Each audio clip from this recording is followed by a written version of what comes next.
Hey everyone, welcome back to Brazil Crypto Report. We're coming to you from Mexico City, from the Bitso Business Stablecoin Conference LATAM 2025. Super excited to be here. We're going to be diving into the stablecoin industry this week and how it's permeating Latin America, exploring product market fit, talking to some founders. So I'm here with Kevin Lehtiniitty, who is the founder and CEO of Borderless. So Kevin, great to have you here. Thanks for having me. Well, thank you for having me. We're on the roof of your Airbnb mansion here that you've rented for the week. So it's a nice spot. Whenever we go places, we like to do Stablecoin House, is what we call it. Okay. And we like to make it kind of open to other founders, to media, to other people. We did this at ETHCC in a massive way. We had 2,000 people register for Stablecoin House at ETHCC. We did this gorgeous villa right by the seaside, had a bunch of other stablecoin companies sponsor, and we made it the Stablecoin Hub. Now, this conference is already stablecoin focused. Right. We don't really need a stablecoin hub, but still we've kind of carried the tradition of Stablecoin House and open invites to stablecoin founders and others. Oh, very cool. Yeah, you got a little bit extra competition this week, but yes. But it's a nice, just a little bit. It's a nice spot though. It's a nice spot here in Roma Sur in Mexico City. So Kevin, why don't you give us the TLDR on what is Borderless? What are you guys building? Sure. Happy to maybe start at the beginning. Sure. I think that context is helpful. Personally, I've been in the stablecoin space since 2016. Which is a little wild to think that that's been 9 years of building in stablecoins. And I think, finally the market is here, which is exciting. But, I helped launch some of the first stablecoins in USD, GBP, Euro, etc. I helped write ERC 1400, which was the Ethereum token standard for T-bills and money market funds and things like that, but on the issuance side, the asset custody side. And now what we're seeing, kind of the impetus for starting Borderless, was we started to see all of this liquidity pop up all over the world between stablecoins and local fiat rails. Right? So when you think of the big orchestrators, you think of names like Bridge, BVNK, Bitso, Yellow Card, etc., that are all licensed in local markets and provide kind of these payments on and off-ramp capabilities. But what we're seeing now is a whole nother wave of companies that are adding to that list. It's no longer 5 or 6. Now it's 50, 60 and quickly growing, especially across Latin America, Africa, and others. And what we thought about is, okay, we have all these orchestrators out there that are all in different parts of the world. And blockchains and stablecoins may be global, but these regulations and this liquidity is still really local. So how do you orchestrate across providers? How do you say, I want to use Bridge in the US and Yellow Card in Africa and Trace Finance in Brazil and Blind Pay in Colombia and Bitso in Mexico? You really can't. You need to do these integrations one by one because there doesn't exist some sort of like a Swift of stablecoins that you can connect to that already connects you into all these global providers. And that's kind of what we've been focused on, is what does it look like to have this cross-provider global orchestration layer. So just to kind of put tie a knot on that. So it's like if I'm a neobank, for example, if I'm a wallet product and I'm looking to offer whatever my service might be, my payment service, my crypto brokerage service, whatever it might be in these different markets, basically the current setup is like I have to use all these different providers that have the relevant licenses in each of these locations, essentially, which is an improvement perhaps upon the current, like the existing, old system, but it's still, we're still fragmented in ways that maybe it's not quite as fragmented as what we had before, but it's still, we haven't achieved this sort of open, permissionless, borderless vision yet, right? We haven't. It's like we're making steps in the right direction, but we need to push the envelope further. Exactly. So we're behind the scenes on a ton of wallets, neobanks, et cetera, where they say, hey, stablecoins create a really interesting opportunity, I think, to have the world's first truly global fintechs from day one. But to do that, they need to tie into a dozen different providers that are all regulated in all these different jurisdictions. And that's just to have a provider, let alone what happens when a provider goes down and you need redundancy and backup and all those things. This becomes a giant kind of vendor network that you need to build and manage. Or you can connect to Borderless. And then within the Borderless platform, there's a list of all the providers that we're already connected to, and you can enable all those providers that you want. So you still get transparency on who's providing the liquidity and the local rails, and you get to choose and configure all that however you want. But now instead of doing all these different connections, all these different data models and all that reconciliation on your end, you connect to one platform. That platform's already connected to everybody you could ever want to connect to, and it makes getting live and running your programs super, super simple. I love the way you're approaching this because I kind of feel like there's maybe two different buckets, very generalized buckets of kind of stablecoin people, where you have kind of the people that are, they're kind of coming at it from the traditional mindset, the TradFi mindset. We're like, hey, let's take this thing, let's tokenize it, we can send it around quicker, and we can maybe, if we keep it in our ecosystem, we can maybe get some extra fees off of it, we can keep the yield, whatever, And then you have people who are, maybe I put you in this camp where you're kind of thinking about this more in terms of maybe like the blockchain utopian vision of like, how do we kind of create this more of like actual, just open liquidity network essentially that anybody can kind of tap into, and kind of breaking down some of these silos and these walled gardens and things. I mean, I feel like we're kind of heading very quickly toward maybe like a splintering, in a sense, like a fork in the road, if you want to call it that. Like we've had a number of players in the last couple weeks launching their own blockchains, launching their like dedicated for stablecoins. I mean, we all know the names of who these folks are, and obviously they're doing what's in their own best interest. But I think a lot of folks who have been around, especially since folks have been around for 10 years or so, through like kind of the whole enterprise blockchain era, through the Facebook Libra era, and you're kind of like I feel like I've seen this show before. Private permission blockchain 1, private permission blockchain 2, et cetera, et cetera. Yeah, and I mean, so what's your kind of your way of processing this? I mean, is this just this is just what these folks are incentivized to be doing, or is there? I mean, is there something different this time around than with like the previous version of permissioned enterprise blockchains, or?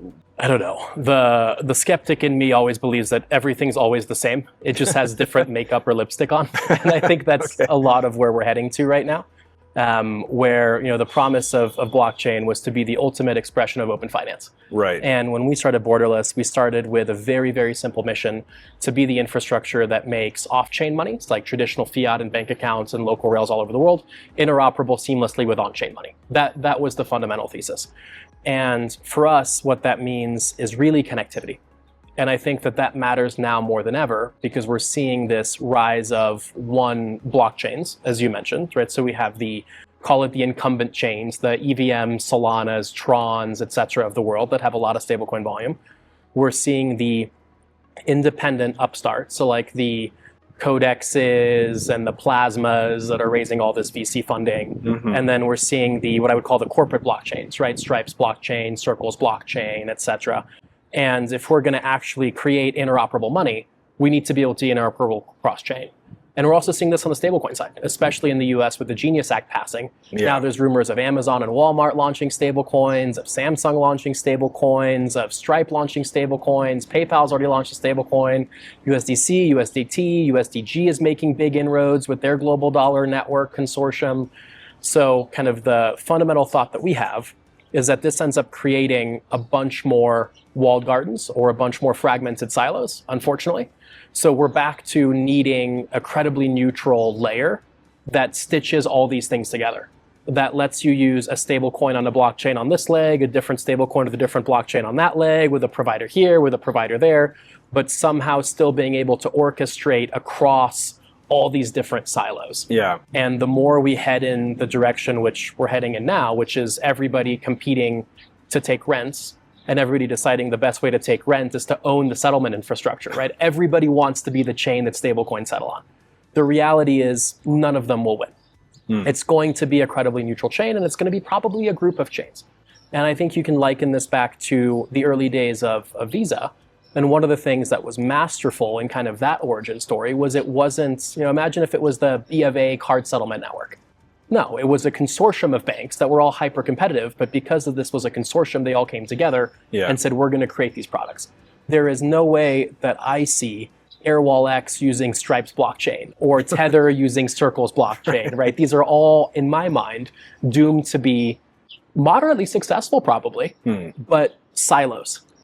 And no one's going to own the global settlement layer. It's still going to be fragmented. It's still going to be multiple players jockeying and creating different incentive mechanisms. Sure.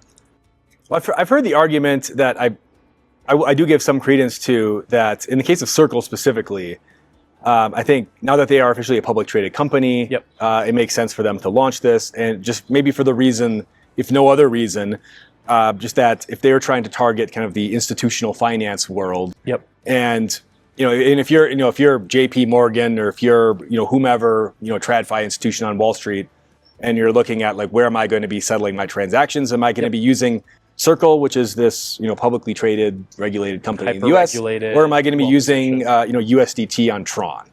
And that guy's probably going to want to go toward the the former option, right? That's where we're going to have the silos. right? So JPM settling with Visa might happen on Circle's blockchain. But Circle's blockchain isn't going to enable the dollarization of a Brazilian consumer's savings. Right. Okay. So we're going to have these different silos for different purposes. And ultimately, we're still going to need to bridge between the silos, just like we still need to bridge between different local payment methods, different banking rails, right? SWIFT is a bridge in theory between Fedwire and SEPA in Europe. We're still going to need these bridges because we're not all going to magically agree on one standard anytime soon. Yeah, great. I love that. I love these insights. Maybe just to wrap up here, I would love your thoughts on this conference.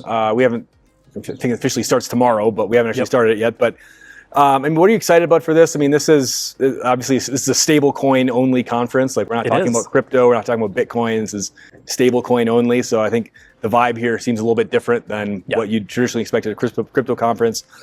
But like, what are you excited about for this particular event? And like, what do you think that this maybe, what kind of signals does this send to the industry and maybe the outside world that we are, this type of conference is becoming, this is a major thing at this point in time? I think this is a great signal of the maturity of the stablecoin space, or it's still in the beginning era, but we're starting to see this bifurcation of stablecoins from crypto, where to your point, this isn't a crypto conference. There's no shit coins, there's no meme coins, there's no rug pulls, hopefully. It's very focused on real world usage. Stable coins, payments, yield, things of that nature. And this is starting to become more popular, right? So the This Week in Fintech team ran a conference in New York called Stablecon a few months ago, which was one of, I think, the first really large stablecoin only events. Now Bitso's doing this in Mexico for a stablecoin only event. I think we're going to start to see the industry recognize that there are different use cases between the wildly speculative meme coins, between the kind of harder money Bitcoin use cases, and then the tokenized currency stablecoin use cases, and treating them as such.